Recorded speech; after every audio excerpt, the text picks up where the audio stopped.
నేను భరించలేనంత బాధాకరమైన చావు నాకివ్వండి. నేననుభవించే ఆ నరకయాతన వాడి ప్రేతాత్మ మీద పగరగల్చాలి. ఎంత దీక్ష పూనినావమ్మా, గుండెలో నిప్పులే నింపినావమ్మా.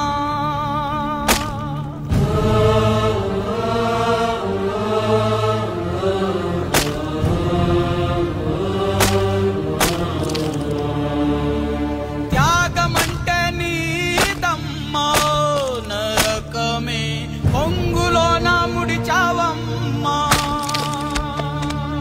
నా మరణయాతన నాకు ఆనందం, వాణ్ణి అంతం చెయ్యబోతున్నానన్న సంతోషం.